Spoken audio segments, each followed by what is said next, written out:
Okay. It is 4 o'clock, which is actually my pill time. But I'll wait till I'm done this and then I'll go take it. Welcome to the Wayward Widow. I'm up and out of my bed and out of my room. I slept for hours last night. Hours and hours and hours. I had a lot of weird dreams. But I slept. And I woke up at 5 o'clock, almost on the nose. And went to the bathroom, came back to bed, and fell back to sleep around 8 o'clock until 9:30. So I definitely got the rest that my body needed, for sure. I'm going to show a couple things and then I'll talk about yesterday and what I was going through and all that. I pulled the card. I made my coffee first. We've got some condensation. It's not hot though. It's not hot. It doesn't feel humid. It doesn't feel sticky. None of that. But I had the glass in the freezer, so. The card is Ashley Montague. The moments of happiness we enjoy take us by surprise. It's not that we seize them, but they seize us. That's true. The action is, remember when you received a surprise gift, won a prize, or just had a really good time? Reflect on how happiness seized you in that moment when you least expected it. That's a good card. I like that card. I worked yesterday a little bit on my gem art, on my turtle. This turtle looks like one of those Ninja Turtles, but more like a Polly Pocket version or something. I keep looking at it and I'm like, I don't know. The flowers that are around it, some of them look, I guess maybe from a distance, yeah. If I hold it too close, it doesn't look like a lot of flowers. But anyway, I got all of the colors done inside, and I started on the white. So I have the white done over here and up here. And then there was a couple inside things, like his eyes here and here, the center. And then there was a couple other little white spots. But I figured I would do it in blocks. So like I'll do this section next, and then I'll just start working up in blocks because it's overwhelming. It's overwhelming. There's so many white gems. How can I do this? It fills the entire tray. Like there's so many. So I actually have to dump some out on the table in order to be able to use the little pen and the pink glue stuff, because there's just too many in the tray. There's so many. So I have to do that in sections. I have to do that one in sections. That's the third time in the last hour that I've heard police sirens. I don't know if you can hear that. It's more of a little bit in the distance, but there was just one that went up the main street there. I was, excuse me. I was saying yesterday, in the throes of my depression, that I couldn't wait for the dark. Meaning, once it got dark, then I knew that it was bedtime. And my hope was that if I got some really good sleep, that I would feel better today. And that's what happened for the most part. My eye is itchy. What the heck with the sirens? I know you can hear them because it's getting closer. Yeah. Anyway, so that's why I was talking about the dark. And if I didn't say welcome to the Wayward Widow, welcome. That's why I was talking about the dark. And yesterday's little passage in here was about turning on a light or reaching out to turn on a light for someone. And I think my card had something to do with that also. So it kind of all came together. And today's also, it talks about the darkness. Darkness can cause fear, depression, loneliness, and sorrow. The darkness of the soul has a similar effect on people. When light comes, it brings relief and a feeling of safety. So, for me right now, the dark actually brings me some relief, because that means like, okay, maybe I can get some sleep, maybe I can get some rest. But I totally understand what the little book is saying. I absolutely understand that. And I love this little book. It's helpful. It's extremely helpful. So every once in a while, even before Sky passed away, I would be hit with this, usually a 24-hour, almost like a 24-hour virus, only depression style, where my mood would just go so down. It's almost like a bipolar thing that only lasts for 24 hours. And when it hits, it really hits. It hits really hard for me. And this has happened to me for years and years and years. Luckily, it only lasts for 24 hours. And that was my hope yesterday, was like, let me get through this day, because it was really bad. And every time it does hit, it's really bad. That kind of, any kind of depression is, I mean, I can't imagine what it feels like to feel like that every single day. Now, it hasn't even been 5 months since Sky passed away. It hasn't even been 5 months. It'll be 20 weeks on Tuesday. And on the 27th, it will be 5 months.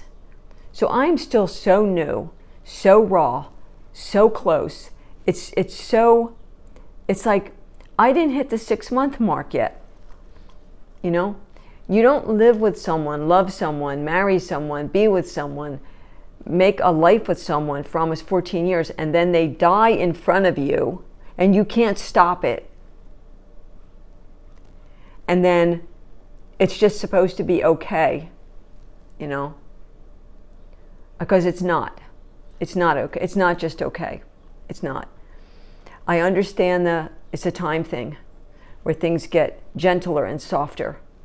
All the feelings, all that. I get it. I really get it. And I do believe that. I do believe the more time that goes on, the less, or the less impact, maybe. I'm trying to choose my words carefully because we all go through this differently. The really hard part of it hits us, the more time that goes on. You know, I had some really terrible things happen to me during my first marriage and during that second thing that some people would call a marriage, but I can't because it literally lasted like 1 hour. But the relationship around it that lasted 4 years was awful. My first marriage was awful. It was very painful. It was very abusive. And the same thing with the second relationship. As time has gone on, and a lot of time has gone on, I was like 18 and 22 during those times. It's something that most days I don't even think about now because it was so long ago. But I mean, it's back here, you know, it's kind of in there. It's like if I want to sit and think about it, which I don't, I can bring up those moments, some of those moments, those days, that time, those feelings. So I understand that as time goes on, things become a little bit less and less of an impact. Yesterday hit me really hard, and I'll tell you why.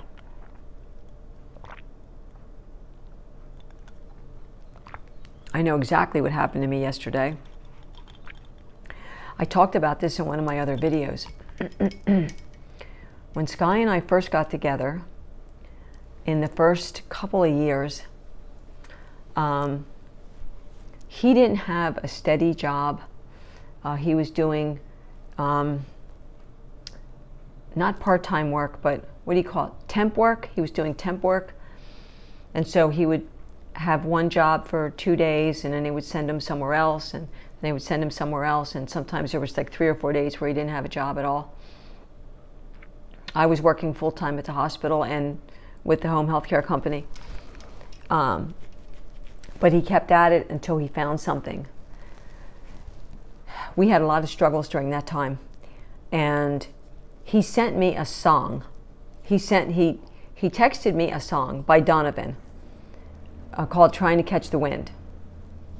So if you listen to the lyrics, if you play Trying to Catch the Wind, it's about a man who's trying to get this woman or girl, and to try to actually get her and get her love is like literally trying to catch the wind, which you can't do. It's impossible. And so that was his point to me, that he was trying, but I was like, you know, everywhere but where he wanted me to be at that moment. And over time, I had so many songs on my playlist. Years went by, and then I kept getting this thing on my phone when I would try to do clips of a video, and it would say, you don't have enough storage, you need to clear stuff out, you need to clear your songs, clear some videos, clear text, clear this, clear that, clear some photos. So I cleared out a lot of my playlist because there were songs that I just felt like I outgrew. And one of those songs was that Donovan song. And I didn't think about it at the time. I went down the list, I'm like, no, no, no, no, no. And this was even when Sky was alive. But it just didn't, there was no connection, you know, at that moment. And then, one day when my old friend was taking me to get spring water, the song came on the radio because he's almost 77 and he plays all the oldies on his radio. And the song comes on. And I hadn't heard it in a long time. And the tears just came right. It was one of those trigger moments. And for those of us who have lost someone, you know exactly what I'm talking about. It can be, you can be walking in a grocery store and you see that one dessert, that one food, that one something. You could be in a store and you go past that one shirt, that plaid shirt, or that something, that certain kind of hat, and right there the tears come. Well, when I heard that song and the tears came, it was like I could not get that song out of my head then. It was stuck. So when I got home, I went to the Apple store and I bought the song. It was $1.29 and 6 cents tax.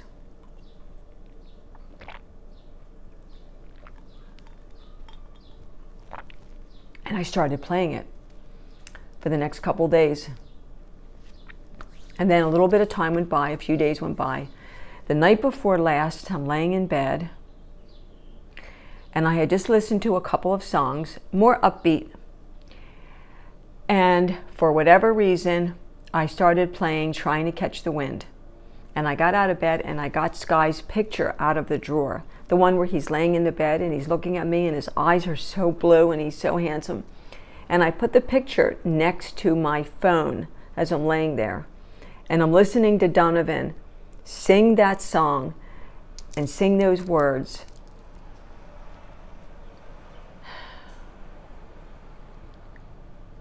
And I lost it.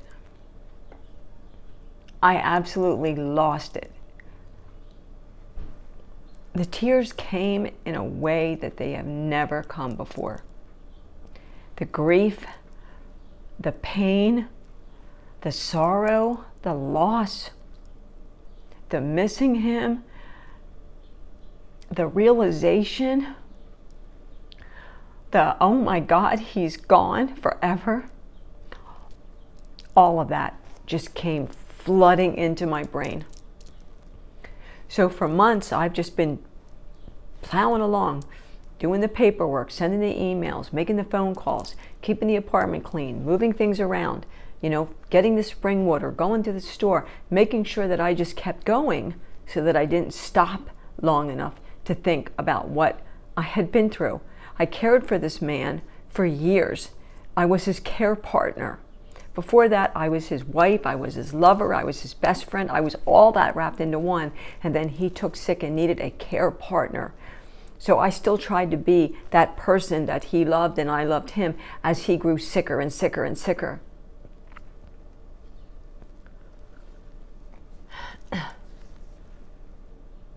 And I couldn't face it. But I did the night before last. And it stayed with me. When I woke up yesterday morning, it was right there. It was right there. It was right, like, and I couldn't shake it for nothing. I couldn't shake it for nothing. It stayed and it stayed and it stayed. And it was dark and it was heavy. And it was, you know, that rain cloud, that one where you look out the window and you see it's really light sky and then there's really dark sky over here and you're like, okay, the storm's coming. Yeah, well, it was that really dark, but it was just like right over my head and right in my brain. I couldn't get those clouds to move. They just stayed. So all through the day, I couldn't focus, couldn't think, couldn't, you know, it was just, he's gone, he's gone, he's gone. I can't tell him things. I can't tell him that his sister moved. I can't tell him that I saw a current picture of his grandson. I can't tell him all the things because he's not here anymore. That part's over. So it was hard. I absolutely could pinpoint why I felt like I did yesterday. This takes a lot of time and a lot of emotional energy. It saps you, all of your strength, all of your everything.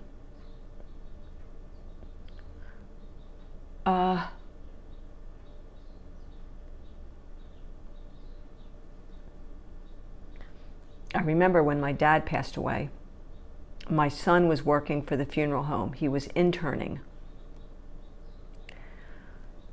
And him and his boss came up to the house to get my dad's body. So we left the room so that they could get him all wrapped up. Where here, when Sky passed away, I was right here. I didn't even think to walk out of the room when those two men came in to get him.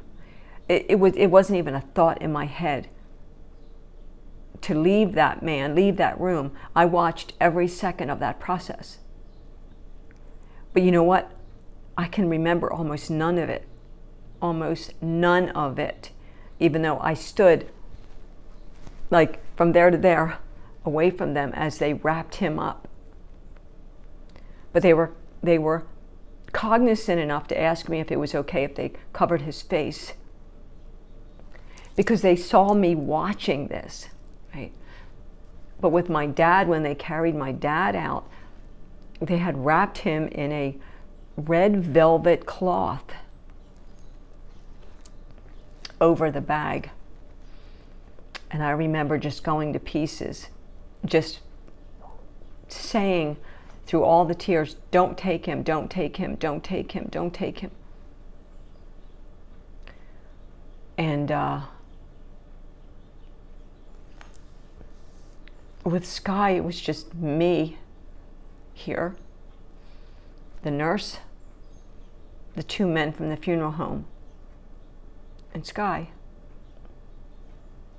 And they took him right down these steps out. And I followed out onto the little balcony and watched until I couldn't see him anymore because it was midnight and it was dark.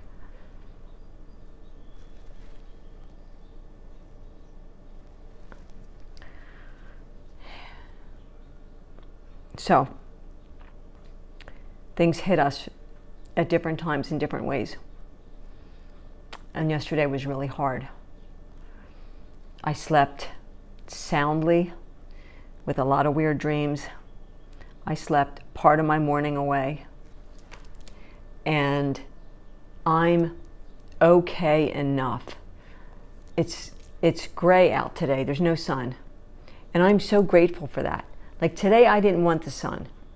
My headspace was not I didn't want it to be a sunny day. I didn't want the sun today. Didn't want it, didn't need it. And so all the articles I'm reading, all the grief videos I'm watching, all of the people as they maneuver their loss, the ups, the downs, the ups, the downs. You know, for the people who show the falling apart, Lori Conway, Conway Adventures, crazy busy mama. Watch her sometimes as she's making her coffee and she's literally in pieces because she lost her husband, Quentin. And it's raw and it's real and it's I feel it. And then you see people years down the road. Who's familiar with Rory Feek? Rory Feek, he's a gospel singer, right? Lost his wife, I believe, to cancer a few years back. I remember following that story, but I couldn't connect to it because there was nothing in my life that was connecting me to a death at that point. But he had a daughter, if my memory's all right. But yesterday, up pops a video of Rory, his remarriage. I don't know how many years it's been since his wife passed. I'd have to Google that. But he wrote a song to his new bride titled I Do. And he sang that song at their wedding. There's other people. Josh from the Pog family. His wife died like a year ago. He's moved on to a new relationship, moved out of their home, got another home, is in a relationship with a woman. And it's been about a year since his wife died. But he's already been in that relationship for a few months, so everybody does it differently, handles it differently. When I listen to Kelly DeMarco, she's usually walking. You usually don't see her, but you just see the walk that she's on. And she's talking about what the plans. She's leaving her office job to work their farm that was so important to her husband, Tim. And so she's looking ahead to what she can do with that. And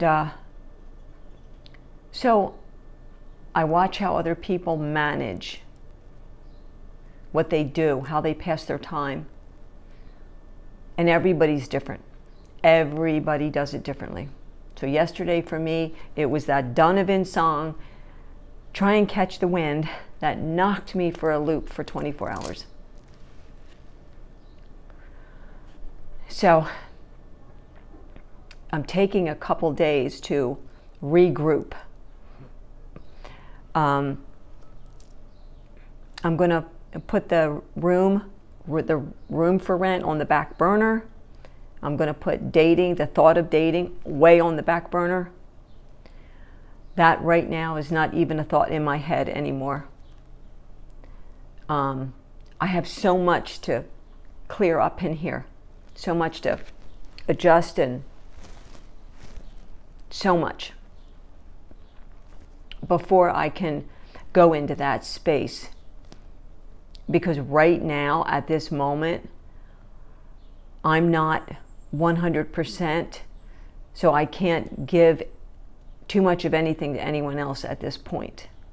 Because whatever it is that I have, I need to give right back to me. I have to keep refilling my cup, you know.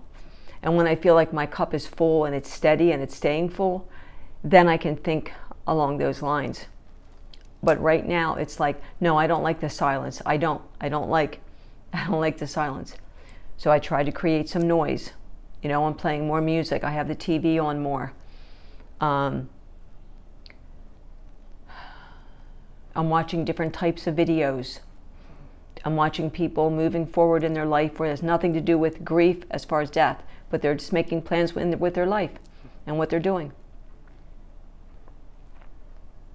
So I'm okay. I'm on day 7 of my taper. I'm proud of me. I've had contact with my doctor, who's aware of where I'm at with all this, and that's all good. I was on 3 milligrams of Ativan for a while, and we bumped me up for a little bit of time. Not even right after Sky's death, but a bit after, when I really felt I was like, you know, not in a good place. There was more anxiety, more panic attacks. And she agreed to bump me up for a short period of time. And I said, okay, when I'm ready, I'll go back down to the 3, and it's fine. It's worked fine. At some point, the next thing I'll do is 2.75 from 3, but that'll be a while. That'll be a while. But I'm okay. I'm okay, whatever that means. I'm better than I was yesterday, that is for sure. And I'm finding ways to stay busy. I'm finding ways to come to terms with my new reality.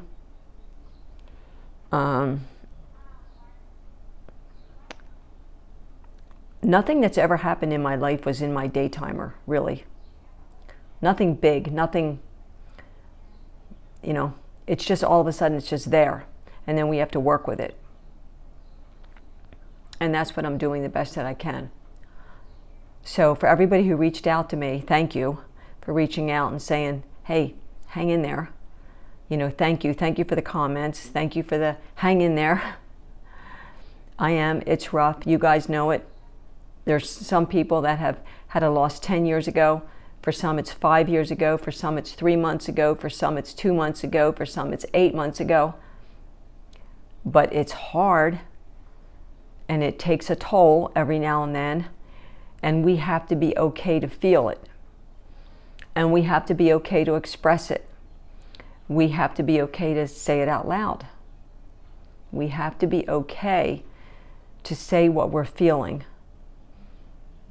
I don't think it's healthy for us to keep in what we're feeling. I'm not 6 years old anymore.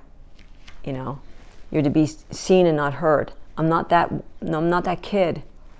You know, I'm not that I'll give you something to cry about kid.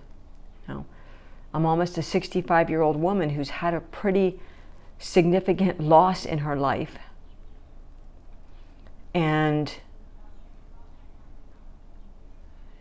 it hits me harder some moments. So I'm owning that, and I'm okay to say that out loud. I'm okay to express that out loud.